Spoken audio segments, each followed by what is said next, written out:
feedback, and all the time we got different answers. Okay, we own this test question, we can change this one. But this one, we don't own. This one we got from Ohio, we don't have the copyright, so we can't change this test question. Or, that's too expensive to change this question because they put a lot of animation in that. And it was just really frustrating to say, so we're just gonna give this test to our kids with all these issues and problems, and just, we can't change it because we don't own it. So, whatever philosophical disagreements you have with the test, which I did have some, just the very practical problem with it is that we don't have control over it, yet we're tying our teachers' pay and our funding and our school grades and almost everything is connected to this test that we don't control. And it's a huge problem. And so that leads me to this book that I highly recommend for everybody, but mostly, anyone in a policy leadership position. It's called Deconstructing the Administrative State, The Fight for Liberty. And during the subcommittee hearing, one of the state school members, again, she said, I just want to be clear. These are not federal standards. The federal government had absolutely nothing to do with these standards. In this book, there's at least 2 full chapters and then some other references specifically about the next generation science standards, the committees and grants and bureaucracies that drove them, and it is billions of dollars that came directly from the federal government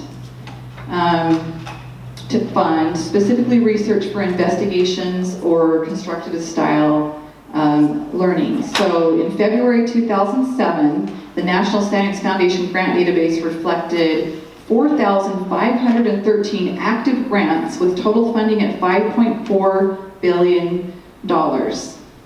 And all of these grants, or the majority of the grants, had conditions that required that a certain philosophy, this constructivist philosophy. So to say that these aren't federal standards, if they didn't pass through Congress, they weren't dictated through a law, it's this administrative state.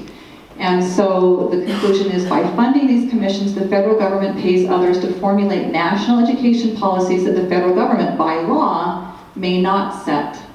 This workaround to the Constitution and federal law allows the National Science Foundation and the United States Education Department to influence public opinion and guide federal and state policy while escaping accountability if, as is often the case, the policy is proven ineffective. So, it's kind of a technicality of terms to say they're not federal standards. They were driven by that. So, again, I said, climate change is mentioned specifically something like 58 times, but they mentioned circuit just once. And the discussion and the debate is always set by the bureaucrats, and they say to the parents, what don't you like about these standards? And you could point to a certain standard and say, I don't like that, I don't like this. And so they're kind of controlling the argument.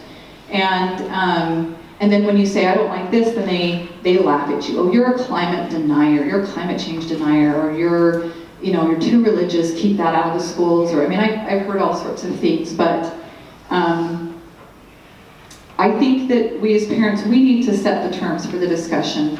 The burden of proof is on them that this works. And I really do believe that politicization, or whatever, I'm not saying that word right, put that aside for a minute. And if you were to ask parents, business leaders, what do you want? What would be important for your kids to know? What do you think would be important for your kids to know? I really don't think they're going to say, I want 12 years of at least a fourth of their education to be about climate science.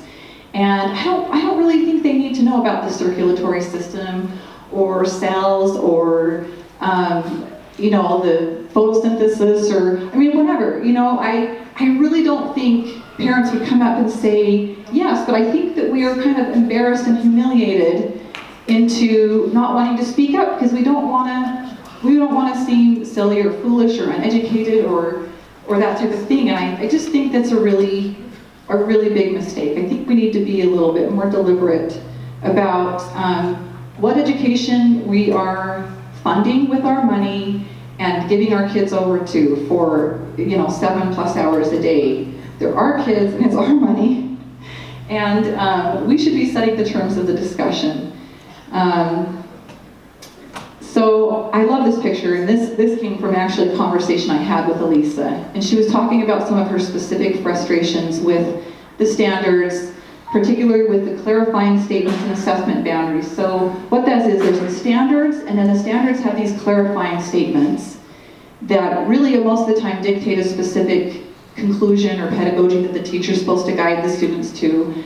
And then they even have these assessment boundaries that say, the teachers, you're free to talk about whatever, add any extra thoughts that you might have to this discussion, but you don't need to know this for the test. So for example, for a specific thing where it talks about mitosis, the one little cellular thing they talk about, it'll specifically say, but you really don't need to know anything else about these body systems because that won't be on the test.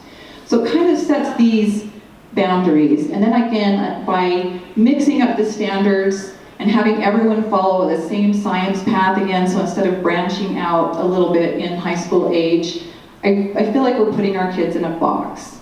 And we're really limiting the opportunities that they have of what they can learn. And it really is one size fits all. Another problem with the box is it's not how we train our teachers for secondary education. They, I believe, still specialize in a specific area of science. And so that's their expertise, that's what they have, the wisdom that they have or the knowledge they have to share with the students.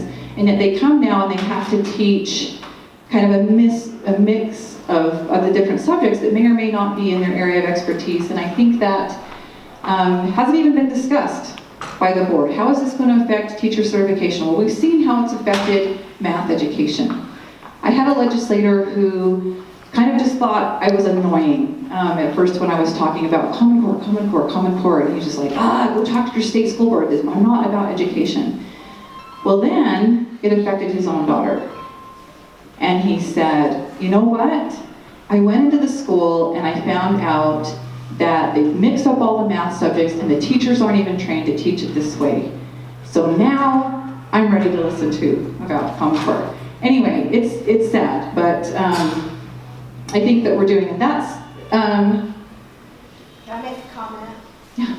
I'm a retired third grade teacher from California. I retired 10 years ago, and we were being taught to teach to the test. So I didn't need to teach anything else. My creativity and different ways of teaching were out the window because I had to teach to what was going to be on that test. Isn't it ironic that in an education philosophy that they've titled inquiry-based, you're going to ask questions, you're going to figure it out, but they've put these boundaries, but this won't be on the test. Anyway, so this is just a quick summary, and then I hope I haven't taken up too much time for Vince, because he's going to get more into the specifics of some of the things that that people find most objectionable. So a review. Public input is an afterthought. It's a massive shift in pedagogy disguised as a simple standards update. Many fundamentals are missing. The early adopters are showing negative results, but we're aiming to get the whole country to make the same gamble. If there's something you don't like, you can't change it. We've given up local control to get these marvelous new standards. And you can't branch out and begin to specialize in high school, which is an issue for teacher training too. And I think it puts us at a real disadvantage towards college level and higher levels of specialization. So I'm going to turn it over to Vince to get into some of the details, but I'm going to ask a favor. We have, like I said, about 4 weeks until the state board vote, and I'm going to hand out these cards. Now, if you would help give me some feedback on what you think the most important point I've mentioned or something I can clarify moving forward to kind of get a more public campaign going, to wake up a few more parents. I really appreciate the feedback. I feel like the people in this room are people who have a really good grip on policy and why we have boundaries for local control and things like that. So Vince, I'll go over to you and hand these cards out. You don't have to, but if you have some feedback, we would appreciate it.